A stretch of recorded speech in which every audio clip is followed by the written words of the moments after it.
So right now I'm living in Bangkok in Thailand and it is pure chaos. But I think sometimes in life the real challenge isn't the chaos around us, it's the chaos inside our minds.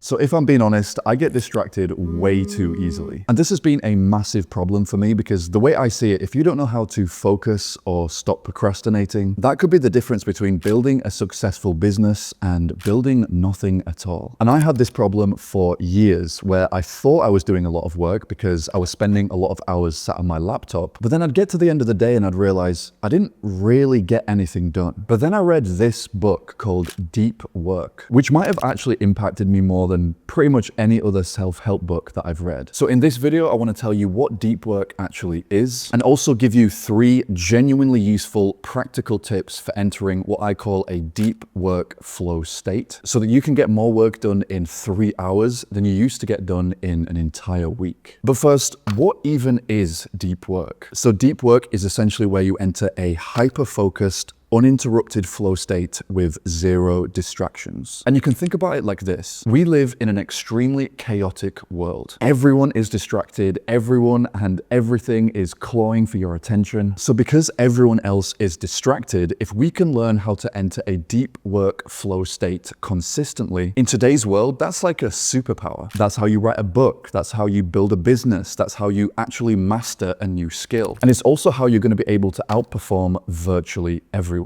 But how do we actually enter a deep work flow state? So like I said, I want to give you 3 practical ways to do this. And these techniques are all from this book. And they're definitely the 3 ideas or the 3 concepts that have helped me the most. And these are the 3 ideas that I definitely found the most valuable. Okay, so the first way we're going to enter a deep work flow state is to understand the concept of attention residue. So let's say, for example, you wake up in the morning and the first thing you do is you check your phone, you check to see if some girl has replied to you, or you check social media, something like that. Now, these might seem like fairly small, innocent actions, but what's actually happening is when you do these small things, especially in the morning, a small piece of your attention or a certain piece of your focus is being left in these places. And this is called attention residue. So even though these things seem like very small actions that you take, when you actually sit down at your desk and you try and get some work done, or you try and study for an exam or whatever you're trying to do, these small things are going to be playing in the back of your mind, whether you realize it or not. So what this means is that your focus is scattered because you're giving your attention to these small external things that don't really matter. But instead, if you wake up in the morning and you have 0 inputs, you don't check your phone, you don't check to see if anyone's messaged you back. This allows you to give all of your focus to this one singular task, which is entering a deep work flow state. So let me give you a very practical way to do this. And this is literally exactly what I do. So I have a setting on my phone, and I'm sure you can do this on iPhone or Android, where basically I can't access any apps or I can't see any notifications. And what I do is before I go to bed, I put my phone on this setting.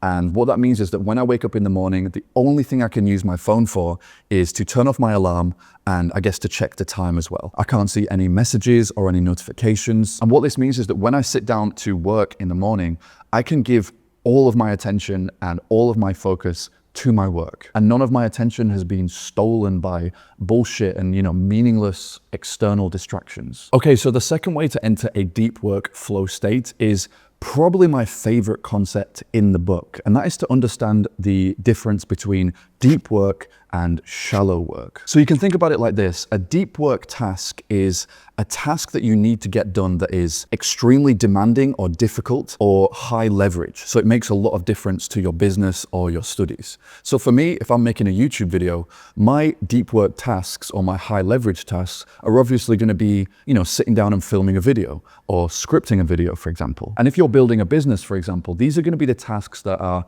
really difficult and really demanding and require all of your focus and all of your concentration. And on the other hand, we have shallow tasks. So these are the tasks that don't really matter, like checking your email, if you're a YouTuber, replying to YouTube comments or checking your analytics. They're essentially the things that are a little bit less demanding, and you could probably get them done if you were, a little bit tired or a little bit drained. And the idea that he talks about in the book is essentially to give all of your focus to these deep work tasks and then try to reduce or even eliminate the shallow work tasks. And this idea becomes so powerful when you pair it with the first concept that we talked about, which was attention residue. Because think about it like this: if you wake up in the morning and you don't give any of your attention or any of your focus to any external distractions, and then you keep 100% of your focus for these highly psychologically demanding tasks, that is how you enter a flow state, by keeping all of your energy and all of your attention and then directing it all towards these highly demanding deep work tasks. And by focusing on those tasks first, it's going to be way easier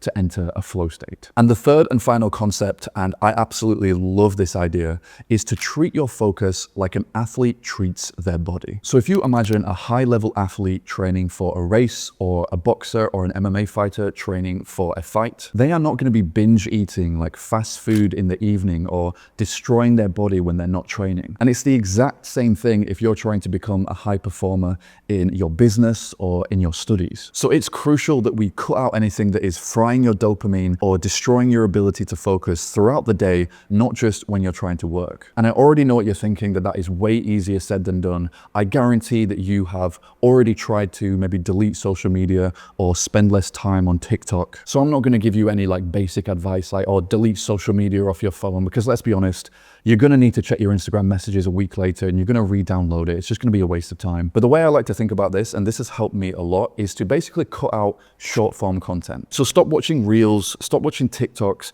These things kill your ability to focus. And again, it just comes back to this beautiful idea of treating your mind and treating your focus like an athlete treats their body. And that's actually it for this one, guys. Thank you so much for watching. If you want to subscribe, feel free. I'm going to be putting out much more videos like this in the future. And yeah, it's been a pleasure, and I'll see you in the next one.